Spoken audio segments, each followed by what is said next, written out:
Nas páginas sagradas, entre relatos heróicos e milagres grandiosos, muitas histórias da Bíblia escondem personagens cuja fé e resiliência transcendem o anonimato. Uma dessas figuras é a mulher que, por 12 longos anos, viveu sob o jugo de uma hemorragia persistente.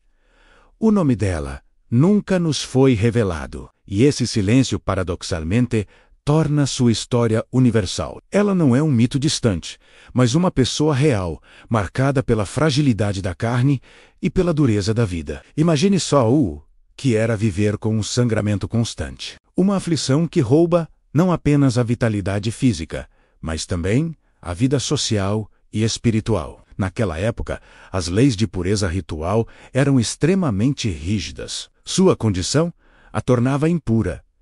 Isso significava que ela não podia ser tocada, não podia abraçar seus familiares, não podia participar da vida comunitária, nem mesmo entrar no templo para orar. Qualquer pessoa que ela tocasse, ou que tocasse nela, também se tornaria impura. Ela era forçada a viver em um isolamento cruel, uma sombra entre as pessoas, vista por todos, mas tocada por ninguém. Uma parábola viva da mais profunda solidão. Durante 12 anos intermináveis, essa mulher buscou a cura de todas as formas. Ela gastou tudo o que tinha, cada moeda, com médicos e curandeiros. Cada promessa era uma nova esperança, mas cada tratamento falhava, trazendo mais desilusão. Suas finanças se esgotaram junto com sua saúde, deixando-a na beira da ruína, tanto material quanto emocional. A cada falha, a desesperança se aprofundava, corroendo sua alma. Sua história é um testemunho poderoso da luta contra a adversidade. Uma luta que ecoa em nossas próprias vidas. Não sabemos detalhes sobre sua família ou sua infância, mas podemos imaginar a dor de ser uma outsider, condenada a observar a vida de longe. A cada dia, ela perdia não só sangue, mas dignidade, laços sociais e qualquer vestígio de normalidade. Era uma prisioneira em seu próprio corpo, isolada por uma barreira invisível, mas intransponível. A medicina da época era rudimentar, e para uma condição como a dela, oferecia poucas soluções reais. Suas escolhas eram sombrias: resignar-se a uma morte lenta e solitária, ou continuar buscando um milagre, mesmo que isso custasse o último suspiro de esperança. E é essa busca incessante, contra todas as probabilidades, que revela a força inabalável de seu espírito. Mesmo quando a sociedade havia esquecido completamente, sua longa jornada de desespero estava prestes a colidir com um evento extraordinário.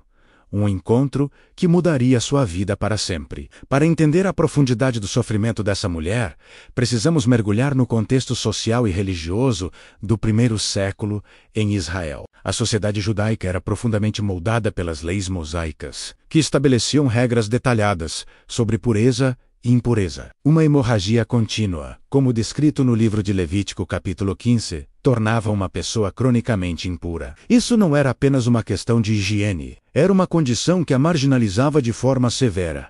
Ser impuro significava ser separado. A pessoa não podia participar das festas religiosas, que eram o centro da vida comunitária. Qualquer cadeira em que se sentasse, qualquer objeto que tocasse, tornava-se impuro. Isso criava um estigma social terrível. As pessoas provavelmente a evitavam nas ruas. Crianças talvez fossem ensinadas a manter distância. Ela era um lembrete constante da fragilidade e da impureza, em uma cultura que valorizava tanto a pureza ritual. A solidão dela era, portanto, sancionada pela lei e reforçada pela cultura. Ela estava presa em um ciclo de isolamento físico, social e espiritual. Ela não podia entrar no Templo de Jerusalém, o lugar mais sagrado para um judeu. Para oferecer sacrifícios ou buscar a presença de Deus, ela estava em todos os sentidos cortada da comunidade de fé. 12 anos é muito tempo. É tempo suficiente para ver crianças crescerem, amigos se casarem, a vida seguir em frente, enquanto a dela permanecia congelada nesse estado de exclusão. A carga emocional de ser vista como amaldiçoada ou punida por Deus deve ter sido esmagadora. Sua busca por médicos não era apenas uma busca pela saúde física, mas uma tentativa desesperada de recuperar sua identidade, sua dignidade e seu lugar na sociedade. O fato de ter gastado tudo o que tinha mostra o tamanho de seu desespero. Ela apostou tudo na esperança de voltar a ser normal, de ser simplesmente uma pessoa entre as pessoas. E foi nesse estado, sem dinheiro, sem saúde e sem esperança humana, que ela ouviu falar de um homem da Galileia, um pregador e curador chamado Jesus. As histórias que corriam eram incríveis.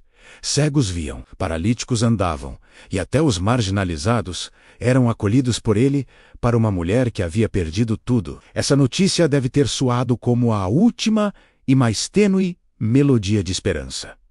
Ela não tinha mais nada a perder. Em seu coração, uma ideia audaciosa começou a se formar. Uma ideia que desafiava todas as regras sociais e religiosas que a haviam aprisionado por 12 anos. Ela decidiu que precisava chegar até ele, não para falar, não para pedir publicamente, o que seria impensável para alguém em sua condição, mas para fazer algo discreto, quase secreto, algo movido por uma fé pura e desesperada. Ela pensou consigo mesma: se eu apenas tocar na orla do seu manto, serei curada. Essa frase revela a profundidade de sua crença. Ela não precisava de um ritual elaborado, de uma audiência pública ou de uma declaração do curador. Ela acreditava que o poder de Deus fluía através daquele homem de uma forma tão potente, que um simples e anônimo toque seria suficiente. Então, ela se juntou à multidão que sempre seguia Jesus.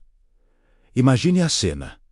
Uma mulher fraca, anêmica, provavelmente pálida, abrindo caminho no meio de um mar de gente. Cada impuro, cada contato acidental com outras pessoas era uma transgressão da lei. Ela estava arriscando a humilhação pública. Se alguém a reconhecesse, poderia ser repreendida, expulsa, talvez até apedrejada por tornar os outros impuros. Mas a fé dela era maior que o medo. Com o coração batendo forte, ela se aproximou por trás de Jesus. A multidão o pressionava por todos os lados. Para qualquer outra pessoa, era apenas um aperto, um tumulto. Para ela, era a oportunidade de uma vida. Com a mão trêmula, ela estendeu o braço e conseguiu. Seus dedos tocaram a franja do manto de Jesus.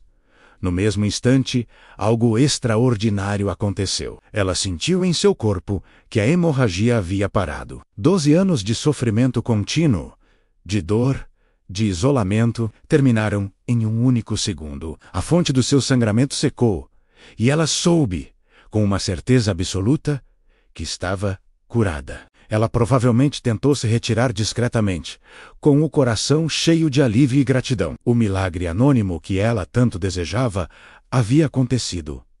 Mas a história não termina aí. De repente, no meio de toda aquela confusão, Jesus parou. Ele se virou e perguntou em voz alta: "Quem tocou em minhas vestes?" Os discípulos ficaram confusos. Pedro, sempre impulsivo, disse algo como: "Mestre, a multidão te aperta e te empurra por todos os lados.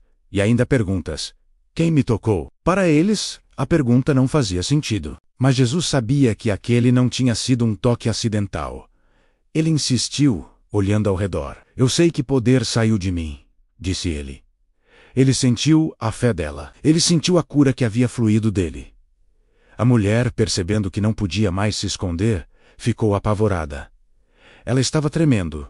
O que aconteceria agora? Seria ela exposta e humilhada publicamente por sua transgressão? Com medo, mas também com a nova força da cura pulsando em suas veias, ela se aproximou. Ela caiu aos pés de Jesus e, na frente de toda a multidão, contou a verdade. Contou toda a sua história. Os 12 anos de sofrimento, o isolamento, os médicos, o desespero e, finalmente, o que havia acabado de acontecer. Ela não escondeu nada. Naquele momento, ela quebrou 12 anos de silêncio e vergonha. E a reação de Jesus foi um dos momentos mais belos e transformadores dos evangelhos. Ele não a repreendeu. Ele não a condenou por quebrar a lei. Pelo contrário, ele olhou para ela com compaixão e a chamou de filha. Esse termo, vindo dele, era uma restauração completa. Ele não a via como impura, mas como parte de sua família. Então, ele disse as palavras que selaram sua cura completa: não apenas física, mas emocional e espiritual. Filha, a tua fé te salvou.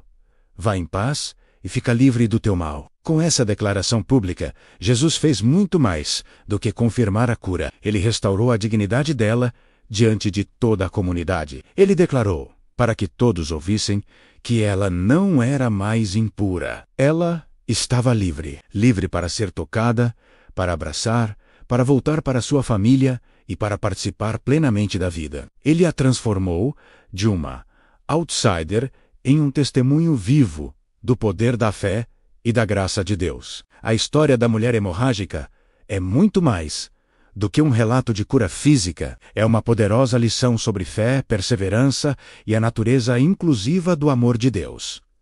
Ela nos ensina que, mesmo quando nos sentimos isolados, invisíveis e sem esperança, um ato de fé, por menor que pareça, pode nos conectar a um poder muito maior do que nosso sofrimento. A coragem dela em meio ao desespero, a fé audaciosa de acreditar que um simples toque seria suficiente e a resposta compassiva de Jesus continuam a inspirar milhões de pessoas até hoje. É uma prova de que, para Deus, ninguém é anônimo e nenhuma dor é invisível.